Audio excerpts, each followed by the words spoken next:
So my question is more about, this is always my question. I just don't really understand why this is so hard. And if it seems much more, it seems very logical to me, that we're here to evolve.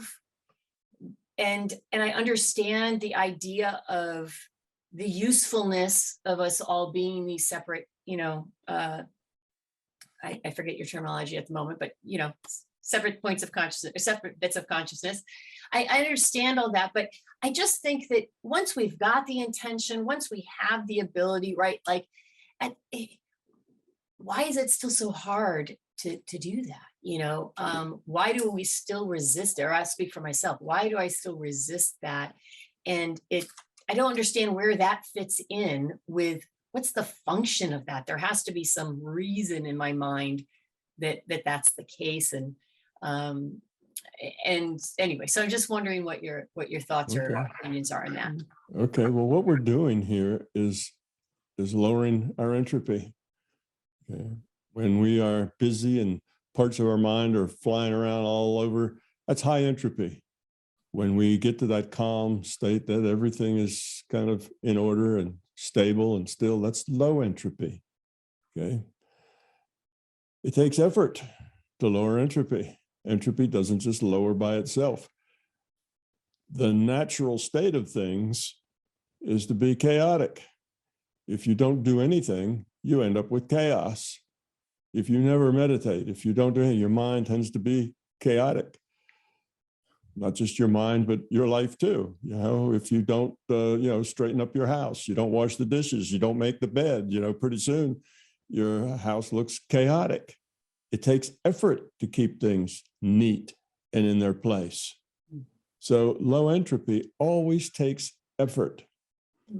It's not something that, oh, okay, I got it. Now I ought to just have it for free. It's never for free. It always takes effort. Now, to go along with that, there is always a whole lot more things that are dysfunctional than there are things that are functional.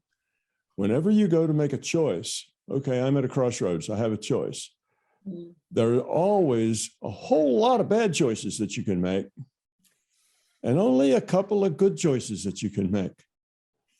Just life is always like that. So you get to some, thing, and okay, the easy thing to do is just to watch some, soap opera or sitcom or something and veg you out with mind-numbing emptiness. That's easy because you don't have to do or be anything. It just happens. But that's high entropy. It's more effort and more work to sit down and meditate, become, a clear, precise, focused consciousness. That takes more work. It's also more rewarding. When you're done, you've got something to show for it, where when you're done watching that sitcom, actually you're a little less than you were when you started it. It actually takes something away from you. You're tired, or you're more strung out, you're worse off for listening to that sitcom than you were before. But there's lots of things you could do that are mindless, but there's only a couple things you can do that really will help you grow. And they take effort, and they'll always take effort. So life is like that. As we go through life, there's always, at any particular choice point, there's maybe just one or two or three good choices, but there's thousands of bad choices, literally thousands of bad choices. I mean, how many ways can you mess something up?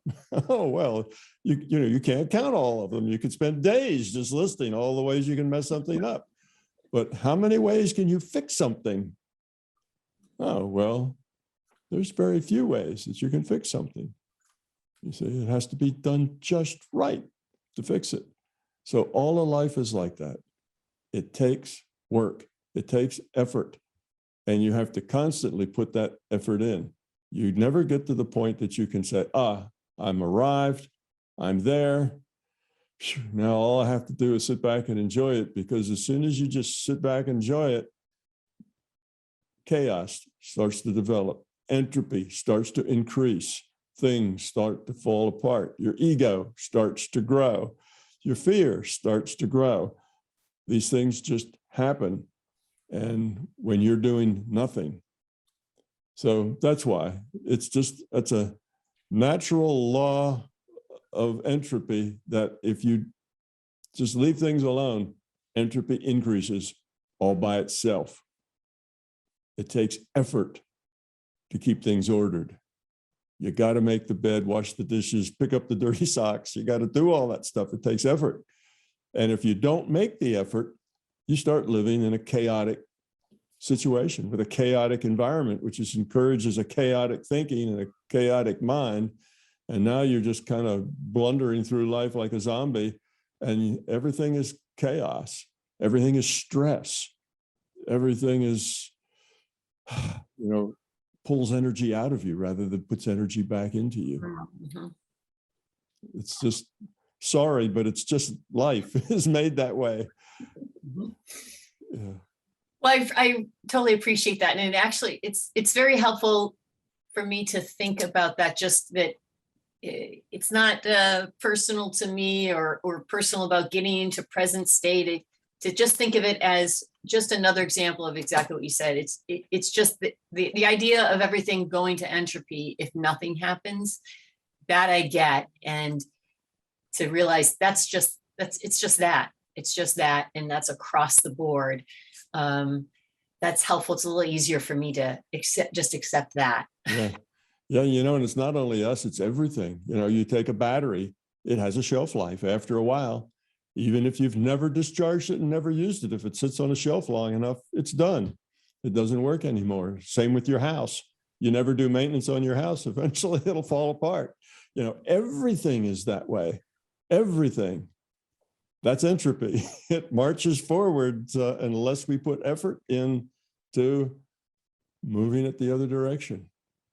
So it's not even just us, it's everything. Thanks so much.